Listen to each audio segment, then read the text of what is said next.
So as we continue, we're going to bring our next presenters up from an organization called STAND, Stepping Towards a New Destiny. The mission statement, before I read the mission statement, I will say that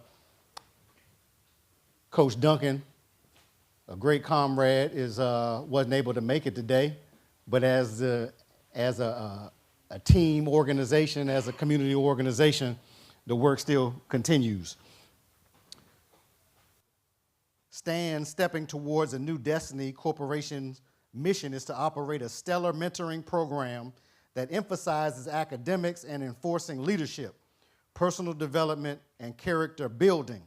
Our vision is to be committed to strengthening, training, advancing, nurturing, and developing leaders who can continue a rippling effect of change for generations to come.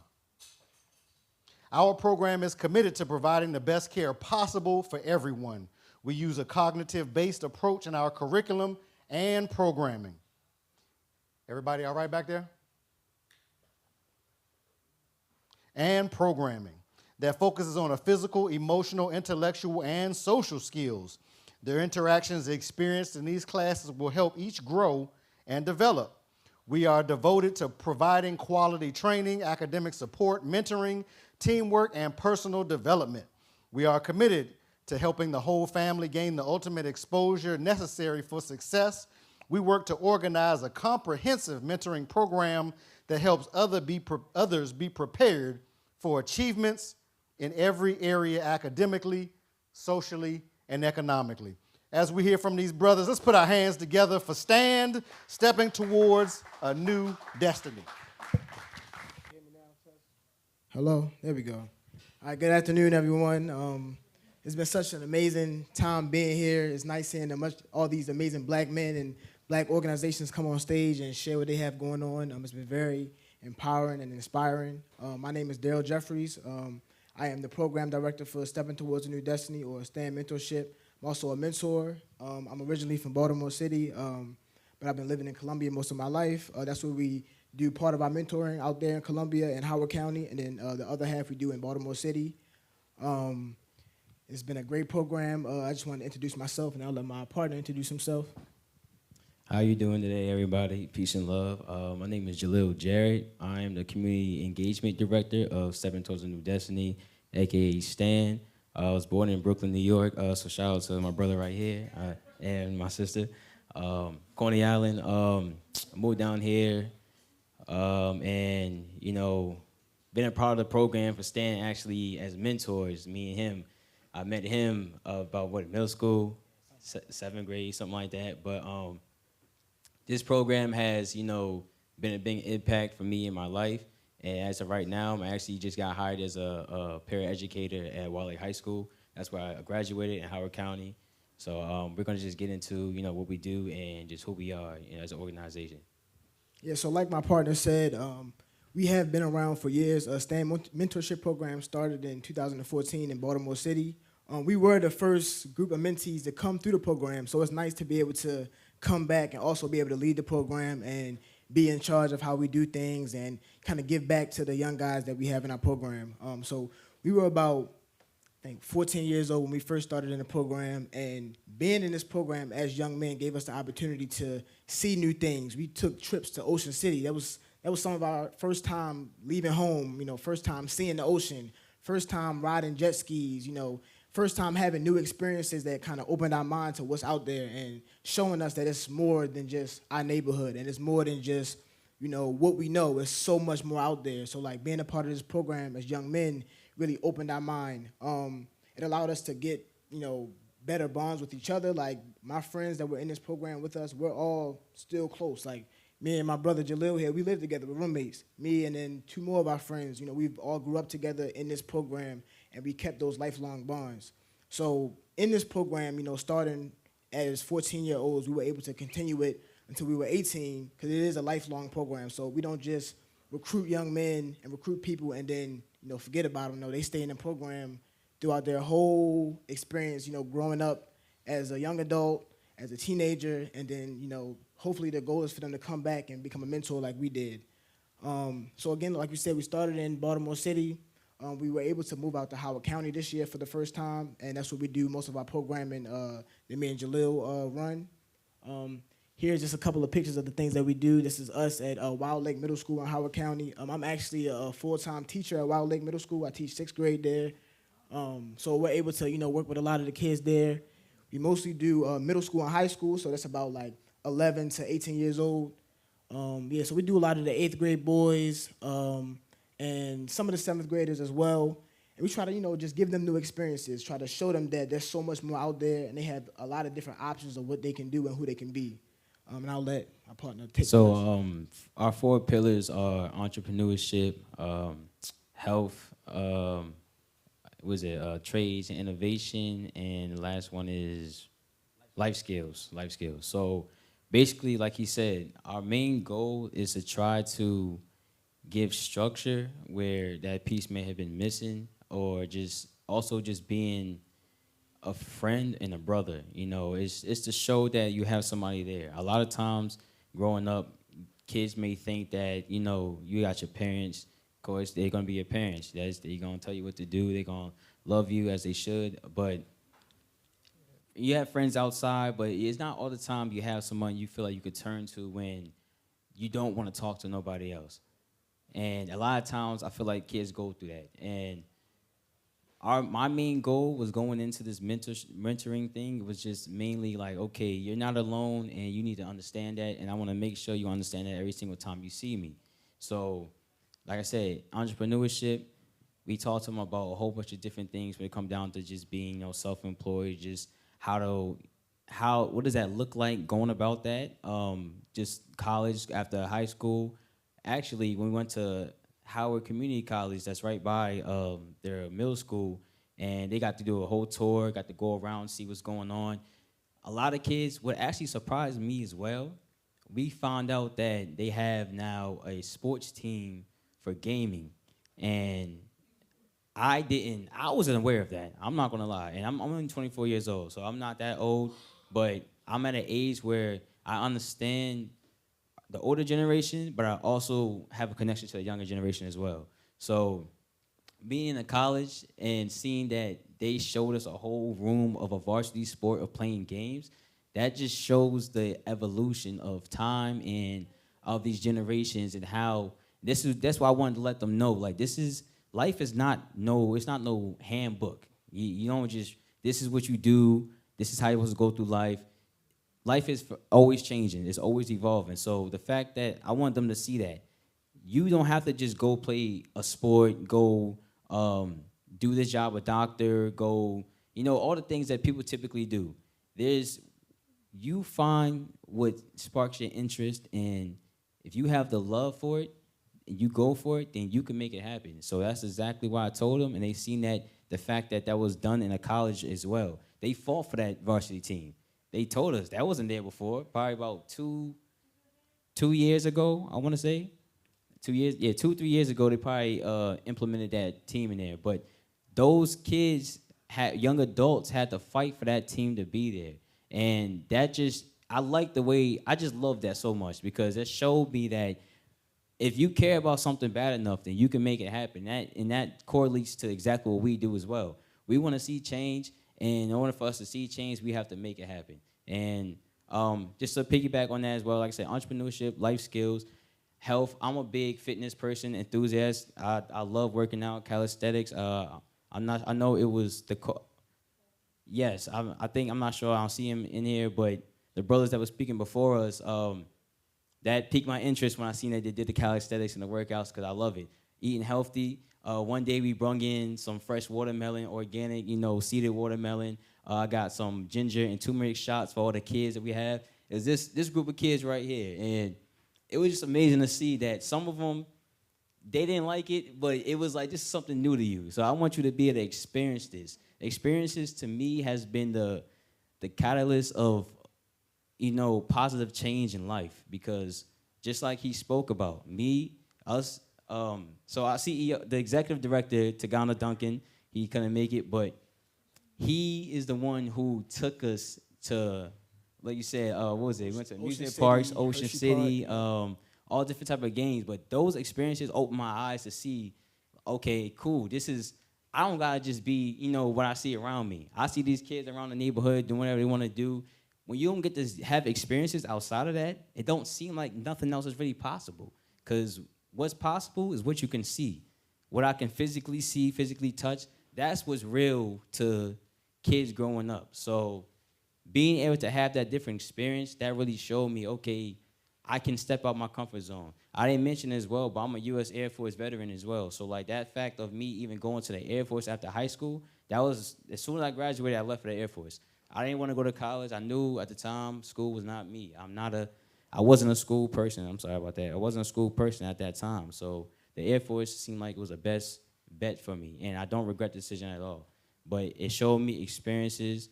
I seen Texas for the first time. I've never left the East Coast before that moment. Going to Texas literally made me feel like I can be or do anything in my life. That was like the starting moment of when things started to change for me. But I don't want to take too much. Anything else you want to? Yeah, I was going to say, too, so they call us Coach Daryl and Coach Jay. We like to say that we're life coaches. We coach sports sometimes, too. Like, we'll do basketball, football. I ran track. Sometimes we do little races and things like that. But we see ourselves as life coaches. So when they call us coach, it's not just in the aspect of, okay, we playing a sport. We're coaching you through life. We're trying to show you that, we made mistakes. This is how you avoid those mistakes. What you going through, I've probably been through before. Let me show you how to go about it. Let me show you an easier way to, work it out so you can avoid that stress and that unnecessary, work. We want it to be easier for you. We don't want them to not have to work, but we wanted to make it as easy as possible for them. Like Jalil was saying too, us being younger, it makes them, more open to what we had to say. So like, if my father's actually the director of the program. He's my father. He's the one that got us in the program. He's the one that showed us all the amazing experiences. But I have a little brother too. So when my father is telling my little brother something, he may complain and fuss about it. But if I say it, I might filter it a little bit, make it sound a little better.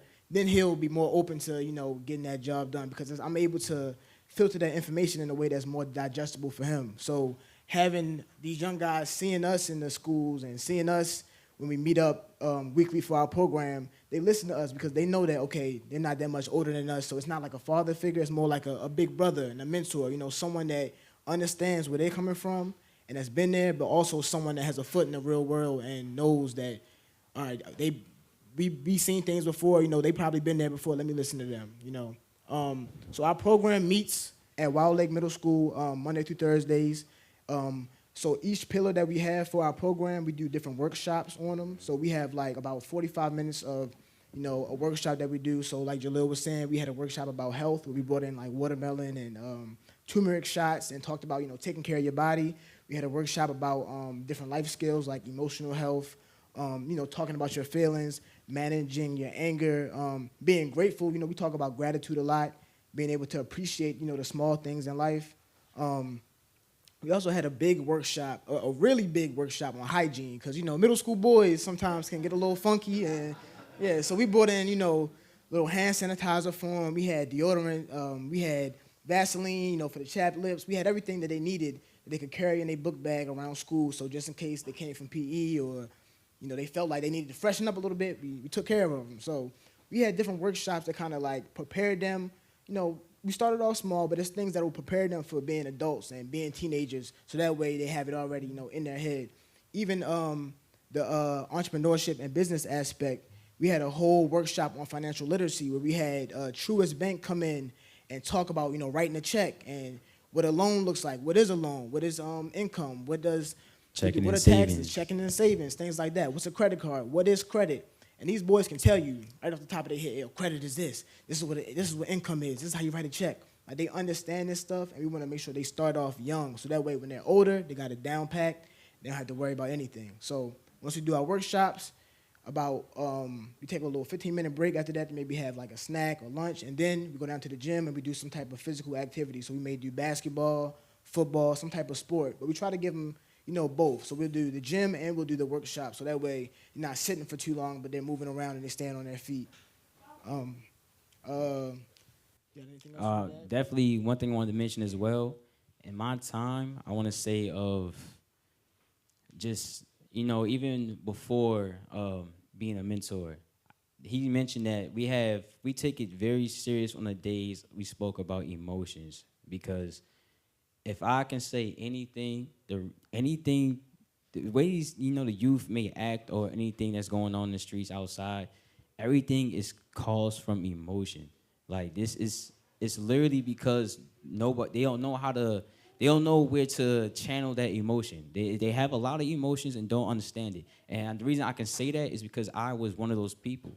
And it took me some time to find myself and like figure out within myself why I acted the way I acted at certain points. And it all came back down to things that it was trauma. It was things I haven't dealt with. It was things I ain't talked to nobody about. And I will say I had both my parents in my life. And that's also another reason why I want to help as much as well, because I do know even with two parents, there's sometimes as a young kid, as a young black kid at that, you still have things that you got to figure out on your own, or that you feel like you want to figure out on your own. My father and my mother, they've been there. My father gave me nothing but jewels all my life, and he's actually, honestly, the reason I am the way I am today. But even with all the jewels and gems he was dropping, I made my mistakes. You know, I was that kid that was in the streets. I was a kid that was running around doing things that you're not supposed to be doing. But the fact that the jewels was there and he was there giving to me and he was there to talk to me at times that I didn't even know I needed to talk, that made it that much easier to just switch when I really came to that moment, that age, about like, I want to say 18, probably like 18, 19, right when I was like in the middle of the military. I seen like, bro, what are you doing? Like, everything your father has told you has started to make sense now. It's starting to click. You're starting to see the pieces fall together. And I was able to just, you know, completely just leave it alone. But it's not as easy for other kids who don't have that voice that's in their head all the time. You go to school, that's 8 hours of your day. That's half of your day right there. If there's not, this is why teachers, I feel like somebody already spoke about it, having black teachers and teachers that just care in general, because technically half of the kid's life you're helping raising it. Like your parents is at home, but when you go to school, that's 8 hours out of the day. So technically teachers are still raising our kids as well. So it's like we have to have the love at every single moment that they're being, you know, interacted with. If it's school, if it's home, if it's outside in the community, regardless of what, the love can't leave. And speaking of love, one of the brothers spoke about it too. He said he spoke about war a lot, but, you know, the kid mentioned he didn't speak about love. I feel like since the two strongest emotions to me are love and pain, you know. So if people do crazy things out of love, so imagine how somebody acts when they don't feel that love. So I feel like a lot of kids is just, they don't feel the love that, you know, is out here for them. So they react off of that. And I just want to try to do what I can to, you know, show not only just kids, because we spoke about it. We try to be there for the family, because you can do it. You can help a kid all you want, and if they go home and things are in disarray, everything they just learned that day is going to go right out the door. So, I mean, in my opinion, we have to be there for each other. We have to show the families that we do love you. The kids, we love you. Everybody, we're brothers and sisters. We here together, unity, a community. So, yeah, I just, like I said, I know I could get the rambling, so I'm going to let him do a lot of the talking with certain points. But like I said, with me personally, it means a lot, because I see the possibilities of what can happen when somebody actually wants better for somebody else other than just themselves. Like when you actually care for others and care to put the time and the effort in, you can see exactly what you want to see out of it. But it takes the effort. It takes the work. And that's exactly what we're going to continue doing, honestly. But and last thing I'm going to say, so we also do a lot of community outreach too. So we go into the communities and we give out food. We do food giveaways. We do community events. I know every year we throw a father-son basketball game. It's usually in Baltimore City, down Pennsylvania Avenue at Robert C. Marshall Rec Center.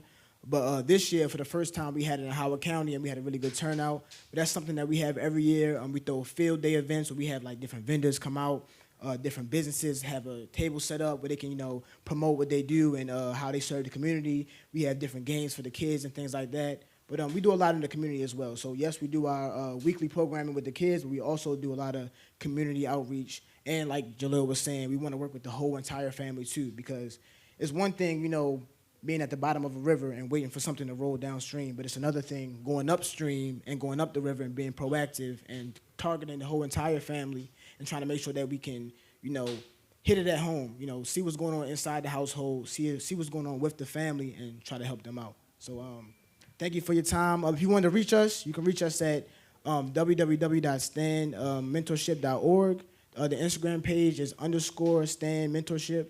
And our email is at info@stan.org. Stanmentorship.org, sorry, yes. And just one last thing. Just shout out again to Zakiya Duncan, because he, none of this would be possible without him. And also I want to shout out Erica Chavaria. She's the Columbia Community Care, and honestly, those two people are two important people to me in his life. So just want to give them their flowers right now while we're here, and thank you all for coming out, because honestly, none of this would be possible without every single person in this room. So thank you guys. Put your hands together for Stan. Stan. Do we have, before I could even get it, y'all said something special, boy. Before I could even get it out of my mouth, I saw 2 hands on the same body. All right. Do we have any questions? Yes, we do. Sure. Thank you very much, Kings. Here's my question. What does the age of 18 really mean? Laws are structured around it. School is structured around it. Our attitudes as parents are structured. Like, you fall off this cliff and all of a sudden you're supposed to be able to adult.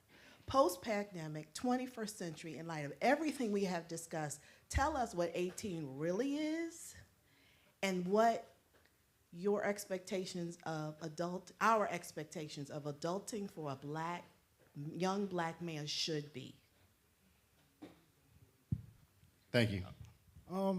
That's a really good question. I would say that the age of 18 means, being open to new experiences. I feel like a lot of times we reach 18 and feel like we got to have it all figured out. Like, when I graduated college, I had the honor of giving my graduation speech at my college. So I spoke, and I told them I was going to Morgan State University, and I had this whole big thing. I didn't get accepted to Morgan State. I didn't know where I was going at. I just made that up. I didn't know what I was going to do. But I felt like that's what they wanted to hear, right? So I feel like the age of 18 is empowering them to be confident enough to say, I don't have it all figured out. I don't know what I want to do yet, but I'm not afraid to try and figure it out and experience new things and go out there and, experiment, a little bit. Now, don't do nothing crazy, but try to be open to new experiences. So, like, the young man here, we went to Mexico this summer, and we were blessed to be able to have that experience. A lot of people never left the country before. A lot of people never rode horses before, but we did all that. So being open to that new experience, is something that they need. That's what I feel like being 18 means. Just honestly, in my opinion, I feel like it used to mean something, but I don't think it really has any, because at this point in our life, I think one of the brothers that was up here just before us, he mentioned it.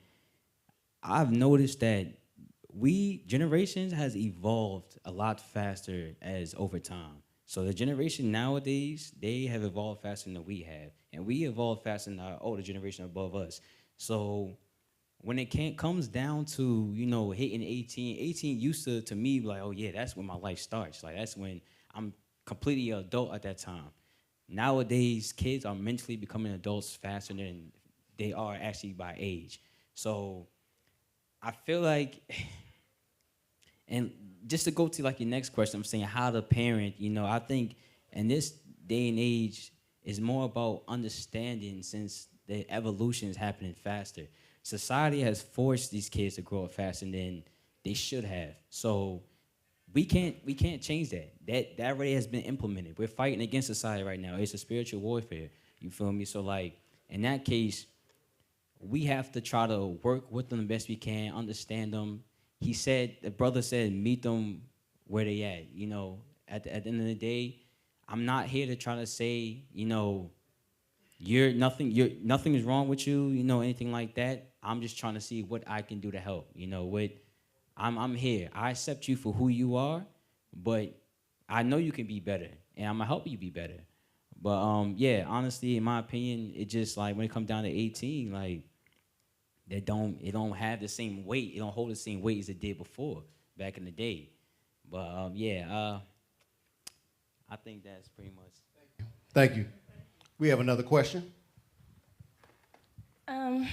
Well, I know you're here to talk about the program and the positive aspects of the program, but I'd like to hear about the challenges that you have with your program, and how does that make you feel at the end of the day when you have to deal? I feel like dealing with young kids, there are challenges that you see, and there is no resolution that you can provide for it. And for me, that's a struggle. That's something that I've struggled with. So how do you deal with that as well? Great question. Thank you. I would say one of the challenges that we face would be coming into or having a presence in the schools. So the presence in this school right here, so Wild Lake Middle School is a school that some of our former mentors that are now working in the program, they went to that school. They know a lot of the teachers, so it was a relationship built there. So it was easy for us to come in there and implement our program. But some of the other schools in that county that need a lot of help sometimes aren't open to having us come inside and do the work that needs to be done. So I feel like, you know, having access to the kids while they're in school is a big challenge for us. Also having the support of the whole entire county, right? Because a lot of times, one of the brothers that was up here before spoke on it. You know, you think Howard County, you think, okay, everything is nice, everything is cool, it's the county, whatever. But there's a lot of issues that go on in the county, and the county tries to cover that up. So a lot of times we don't receive the full support of the county because they don't believe that there's an issue, or they don't see the issue. So I feel like letting it be known that there is an issue and that these kids do need help and there is a need for a presence of black men in all the schools is a challenge that we're working to get through right now. And I would say to overcome it, honestly, just like he said, like when you have support for like the county and everything like that, our kids, they be wanting to do a lot of things with us, and we be wanting to do a lot of things with them as well, but sometimes we don't have the funds to do it. Sometimes we got to still work to make money, pay bills, on our end of things, so we can actually give time to the kids, because if we can't, water our garden, then we ain't going to have nothing to give to the kids. So at the end of the day, I would say we do what we can, in the moment of things. So, like, we may not be able to take y'all on a group trip out somewhere right now, but I can show up to your high school game, I can answer the phone when it's late at night and you need somebody to talk to because you just got into it with your parents. So, like, it's like I just try to focus on really the small wins that can add up to the bigger wins, because honestly, that's really what got us this far. So, like, to be honest, yeah, I try to just, be positive in everything I do. Look at the light side, even when it might be dark outside. I walk through strength, power, everything. So, I mean, yeah, I would say just the small wins, take the small wins as they are, and we just use that to build up the bigger wins, down the line. Right. And definitely funding. Again, funding for sure. Give these brothers a hand for not sitting down but standing, stepping towards a new destiny. Thank these brothers. Thank you, thank you.